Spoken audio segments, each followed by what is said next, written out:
Hey guys, what's up? It's Joy. Thanks so much for joining me. Make sure you hit the subscribe button. Hope you guys are having a great week, a great holiday season. Hope you're making better choices than me and not overindulging at holiday parties because this coffee right now is saving my life. But someone who has lots of energy and clearly is going to have to go to some other type of holiday parties at the college level is Bill Belichick. That was a really um, shitty transition, but I had to get to the Bill Belichick story. I cannot believe this is a thing. I cannot believe that Bill Belichick is going to be a college coach in the year of our Lord 2024.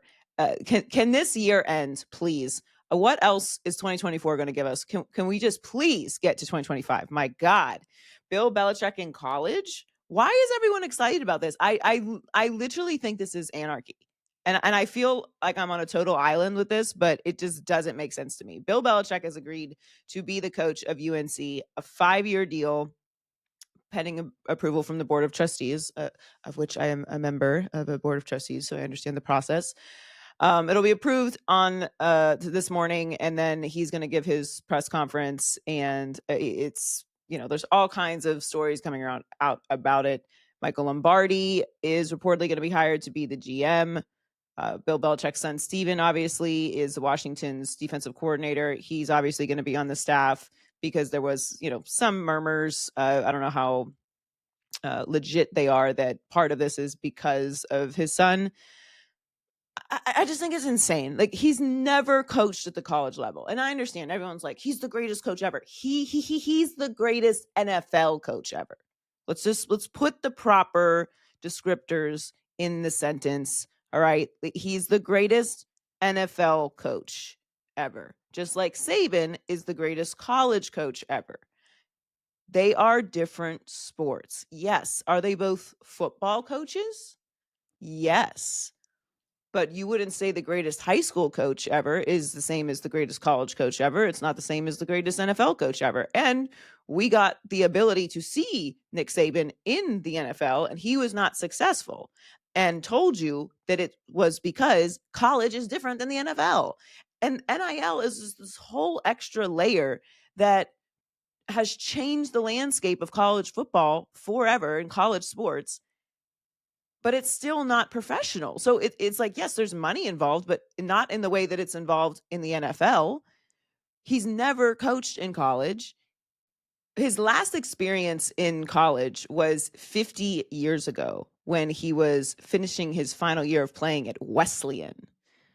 And since it was 50 years ago, we have to consider how could someone do something 50 years ago and then be coaching? Because he's 72 years old and he's going to be 73 in April. They just fired a 73-year-old in Mac Brown. Now, obviously, I understand Bill Belichick, he has credentials. He's got rings. He's got rings as a defensive coordinator. He's got rings as a head coach. He coached the greatest to ever do it and many other Hall of Famers. I understand who Bill Belichick is. I spent the entire year last year on my show defending the greatness of Bill Belichick. But Bill Belichick has decided to return to coaching. So I've got to bring up old stuff now. I have to bring it up. Like when they went 4-13 under his watch after Tom Brady left, where he finished his time in New England 29-38. And everyone's like, oh, well, they lost Tom Brady and everything fell apart. Explain Mike Tomlin. Explain Mike Tomlin to me. Is Mike Tomlin a better NFL coach? Explain what happened in Cleveland last year. Explain it to me. How are these teams winning games with backup quarterbacks and having success? And Bill Belichick is going 29-38 and 4-13. I don't want to bring up old stuff, but like if you're talking about how things finished without Tom Brady, it was a disaster. And that was with Bill Belichick having total control. Guess what Bill Belichick's going to have at UNC? Total control. And college football requires recruiting. Recruiting. I don't think people actually understand the grind that recruiting is. And when you're talking about NIL, everyone is not going to make $2 million on the football team. You still have to fill in the rest of the roster with guys who, by the way, are students right? Like they go to UNC. It's not like this is some farm to the NFL, okay? That's what he's trying to create, but he's not going to do that in year 1. I don't understand it. Like what is the measurement for success here? I don't know. I sound like number one hater at Haterball, but I do not see the vision. I just don't.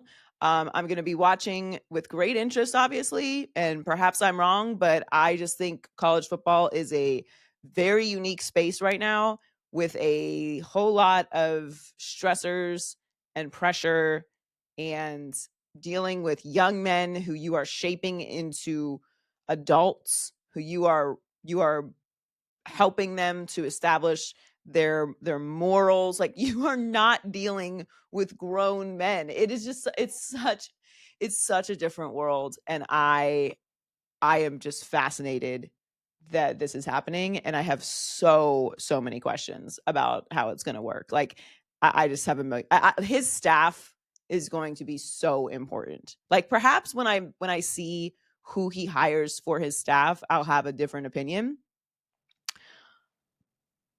So we'll wait and see how he fills out the staff. But I am befuddled by this story. I thought it was smoke and mirrors. I thought it was like a leverage play to get an NFL job, but apparently there weren't that many people interested in Bill Belichick at the NFL level, which again is not surprising to me because we watched how it finished in New England. Like we watched how it ended. It wasn't that long ago. I don't know. I'm fascinated by it. So the Eagles have drama again. Philadelphia, can you just win games? Why is it always got to be something up there? My God. So Jalen Hurts and AJ Brown have relationship issues, apparently, according to their teammate, Brandon Graham. AJ said BJ was just being BG. He's emotional. In that case, he just misspoke. Me and Jalen are good. It, he said he spoke out of place. He knows that. Okay, listen, I don't know what Brandon Graham was doing, sharing all that information about them like not having a good relationship right now and all of that. But this drama is so similar to last season. Remember, they weren't crushing it, but they were on a run, right? And then it just completely fell apart. And then there was all these talks about Sirianni doesn't get along with Jalen, and there's like the coordinators. It was like complete mayhem, and obviously we know how that season ended. They completely fell apart and lost to the Bucks in the postseason, 32-9. It was an ass kicking. And then we spent the entire offseason trying to figure out what was wrong with them and speculations about, if Kellen Moore is going to fix everything. Guys, you have the third best odds to win the Super Bowl. Just relax. Just relax. What if they won 10 games in a row? 9 games in a row? Huh? Saquon Barkley's can win the MVP this year. Relax. Like, just tinker with the passing game. I get it. Like, it needs to be fixed. They have the second worst passing attack in football. They have 2 number 1 receivers in Devontae Smith and AJ Brown. They're struggling this year in the passing game. I get it. AJ Brown's on pace to have his worst year as a full-time starter. Jalen Hurts on pace for career low in yards per game, and he's graded as the 18th best quarterback in football according to Pro Football Focus right now. He's not having his best season statistically, and of course the passing game is struggling. And we heard from AJ Brown saying that he is unhappy with the passing game. But you are only behind the Lions and Chiefs in odds to win the Super Bowl. Just tinker with it and figure it out. It's always this drama in Philly. It's like Philly's so good. Like I've loved watching Saquon this year in Philadelphia. I was like thrilled that they were back on track. They're such a good team. They're so fun to watch. And like now we have drama again. I do not understand. What is the problem? If you run me $200 million, I'm going to figure it out. Okay. I'm not going to be fighting with everybody. Okay. Just what is the problem? The Eagles just cannot stay on track. And I don't want to hear that this is nothing, because when your teammate is coming out and saying that you guys are fighting, like, again, a crazy thing to do, but we have to consider that there's something going on here. AJ says that he's unhappy with the passing game. Brandon Graham comes out and talks about you guys are fighting. And now you guys have to clear it up. Ugh. We'll see. They got a big game this weekend. If they lose this game against the Steelers, it's going to be hot times in Philadelphia. Speaking of Mike McDaniel and his job security. So there was a report from Dan Graziano that if things were to end badly for the Dolphins, the team may consider moving on from head coach Mike McDaniel. Clearly the sun has just come up. And I believe it was James Palmer who refuted this report. Either way, there's conversations about how good of a job Mike McDaniel is doing with the Miami Dolphins. To be clear, Mike McDaniel should not be on the hot seat. I do not think that he should be removed from his position. I think he's done overall a really good job, most notably with fixing Tua and getting him to a place where he's confident and playing the type of football that we always wanted to see him play and knew he was capable of. He has led Miami to the 5th most wins in the AFC since he's joined the Dolphins. They have been in the playoffs consecutively for the first time since 2001. He's the first Dolphins coach who's had a winning record since Dave Wannstedt. Shout out, Coach. Love Coach Wannstedt. Which was 20 years ago. This was back when Jason Taylor was playing there. But my issue with Coach McDaniel is 2 things. One, this year, the Dolphins are in the state that they're in because Chris Grier and Mike McDaniel did not have a serviceable backup quarterback, which is malpractice to me. Tua is known for missing games. Yes, I understand he was healthy for an entire season and that's what got him paid. However, all the other years, he's missed time, including this year. He has concussion issues, right? We know that that's a thing. I'm not illuminating anyone to that. So you need to have a serviceable backup quarterback. Now, I think all teams should have a serviceable backup quarterback, but particularly the Miami Dolphins. You must have someone that if Tua goes down, that everything doesn't fall apart. And we already knew what Skylar Thompson was. So for them to have come into the season without a real backup quarterback in place, to me, is malpractice. Like that alone is enough to consider what type of job they're doing. But we have to add the other layer of it, which is they are the Miami Dolphins. They play in South Florida. And they cannot win games if it is colder than 47 degrees. Now, listen. I was born and raised in Pittsburgh, Pennsylvania. I have done my time in the cold. I have lived in Miami and California, Southern California, for the last almost 20 years. I don't do the cold. However, if I did a job where at some point I would have to be outside in the cold, I would find a way to do that job well outside in the cold. And football is a fall-winter sport where you, the Miami Dolphins, play in a division against the New England Patriots, the Buffalo Bills, and the New York Jets. You're going to have to play in the cold, guys. And the fact that they can't win when it's cold is so fucking unacceptable to me. Like it's an insane thing to say. I do not accept it. I rebuke this energy. You have to be able to play when it's cold. And they can, and not even cold. 47 degrees is not cold. From football standards, listen, you get 47 degrees in Pittsburgh, people are walking around in shorts, okay? Crazy people, but they will be walking around in shorts. 47 degrees is a completely normal temperature for a fall winter sport. I'm not saying that you need to win in a blizzard. I'm saying when the temperature drops below 47 degrees, you stop being able to win games. You shouldn't ever be considered a contender. So what's the solve for that? You need to build a defense. They're 14th in points allowed. They have the second fewest sacks, and they are 19th. They have the 19th best defense according to Pro Football Focus. They've only had one top 10 scoring defense over the last 10 years, and they haven't had a top 5 scoring defense since 2006. You need to build a defense. I understand the offense is flashy and fast. That doesn't work when it's cold. It doesn't work. You need a very aggressive run game, and you need a defense. That is what travels. So build the other half of the team. because it doesn't matter how many touchdowns Tyreek and Tua score. If it once it drops below 47 degrees and you're on the road because you refuse to win the division and have home playoff games, it's over. First round, bye. It's too cold outside. That's not acceptable. So I don't think that Mike McDaniel should be losing his job. I think he's done a great job. I am not a big fan of just firing coaches. However, we got to be honest about what the Dolphins really are. And if they're ever going to be a contender, they need to be built on both sides of the ball. And they're just not right now. Staying in Miami, oh, it saddens me. I hate it. I don't want to lose Jimmy. So there's all these trade talks with Jimmy Butler and the Heat. And listen, they didn't extend him.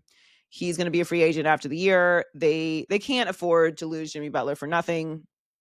And so there are reports about the Suns and the Mavs and the Rockets and the Warriors. And then there's people refuting the reports and his agents involved. It's a mess. But the Heat are in a tough position because Jimmy is spectacular. And they've been in 2 NBA finals with him when no one expected them to be there. They have the 7th most wins in the NBA since he's been there. He's really been one of the more crucial Heat players. And I say that understanding the impact of the Miami Heat over the last, let's call it 20 years. 2 NBA finals. Everyone overlooks the fact that the Miami Heat were in the NBA finals twice since he's been there. Like it's a big fucking deal. I don't know why everyone just dismisses that. Like he is that good of a player because obviously the Heat have had lots of issues with their roster and depth, and they've still been able to do that. He is a different type of player in the postseason, and they're 5th in the East right now. So I don't want to see Jimmy go, but it's there is a business side of things, and they have to either pick up his player option at $52 million, or he's going to be a free agent at the end of the year. I don't know how they sort this out or what they do if they do trade him. Do you get a bunch of players and still try to remain contenders? Obviously, you still have Bam and Tyler. Or do you just hit the reset button and start young, which I would absolutely hate, but that's how it goes when you don't end up winning championships, which obviously the Heat were there twice, but didn't close the deal. So yeah, they're in a tough position, and it's looking like Jimmy is not going to be there, which makes me very sad. All right, let's get to some of your comments. Thank you guys for watching, for hanging out with me, and for subscribing if you haven't already. Hit that subscribe button and leave your comments because we get to them on Thursdays. So this is from Hog Wild Fishing. We really need a most outstanding quarterback award. Call the Tom Brady Award. Who had that idea? And give it to the league's best quarterback. Then the MVP award can go to any position, even if it's another quarterback who is viewed as the best player regardless of their team's record, like Saquon as a running back, who's helping his team to a great record, or Burrow, Chase, who are both playing out of their minds, but their defense sucks. Yeah, this is what I've been saying, that there needs to be a separate award. I don't know if everyone would agree to the Tom Brady Award, so close to him retiring, but that is why I suggested it. I do think that it is time for a quarterback award. It's robbing the game of the ability to celebrate the rest of the roster with the appropriate accolades that they deserve. And while I wouldn't give it to Burrow or Chase because I can't ignore the first 5 games of the season, I do hear everyone and the discussion about their numbers this year. I understand the defense is awful, but they did start 1-4. So, but definitely for Saquon and for lots of other players, they need to be considered for the MVP in a real way. All right, this is from Spencer Franklin 4780. Hey Joy, love the show. Thank you. I was just wondering, do you think the Vikings are fraudulent? Yes. Yes, I do. And I hate thinking that because they have been so consistent this year. They have a great defense. They have stars on the offensive side of the ball. I think, honestly, I'm just scared of Sam Darnold. And I know that doesn't make sense this year because he's been really consistent all season long. They're a really good team. I think they'll win a playoff game. I don't see them getting past the divisional round. So I don't know. Is that fraudulent? The NFC is loaded this year. So I don't know if that makes them fraudulent. As far as like a Super Bowl contender, I don't see that. I would like to see it. Like I don't think that this is the same team that was led by, the 13-3 team that everyone freaked out about. I don't think that. But I just got to see it. I have to see it to believe it. And yeah. I know it doesn't make sense because they've really been a really good team all season long, but I got to see it to believe it. AJ Norega 46. You're going to be dead wrong about the MVP. It's Josh Allen. It's not even close. I mean, it's definitely close, for sure. And if they lose back-to-back games, because they could very easily lose to the Lions this weekend, we will see. But if they lose back-to-back games to the Rams and the Lions, it's going to be much closer. And I don't know what I would be dead wrong about. I think that Josh Allen should be at the top of the MVP race, and he very well might win it. And I actually said this was a year that would make sense for him to win it. So I don't know what I'm wrong about, but it's definitely close. Forever Peebo. Forever Peebo. The quarterback is highly overvalued. If everything else in the team is working, an average quarterback can win a Super Bowl, Brad Johnson in Tampa or Flacco of Baltimore. I disagree with this sentiment in the modern NFL. That was a long time ago. I think with the way that all of the rules protect the offense, the quarterbacks are protected. It is an offensive league now. I do think you can have outliers, and I think defense is incredibly important, getting stops, forcing turnovers, all of those things we've seen play huge roles in the Super Bowl over the last 5 or 6 years. So I think the defense is still very important. I don't think an average quarterback can win a Super Bowl. It actually hasn't happened in quite some time. If you go back and look at the quarterbacks who have won the Super Bowl, let's just say over the past 5 years, was Tom Brady, Matthew Stafford, and Patrick Mahomes. Not your average Joes. So I don't think so. Get to, yes, but to get over the hump and actually win one, not recently. So I do think the team has to be good. I think the defense has to be good. And I think defensive players play a massive role in those wins, but I do think you need a real guy. And that's what the evidence supports as of recent. Thanks for hanging out with me, guys. Thank you for the comments. Make sure that you hit subscribe. I hope you guys have a great weekend. Enjoy the football, and we will check back in next week. Bye, guys. Oh, and follow Joy Taylor Talks.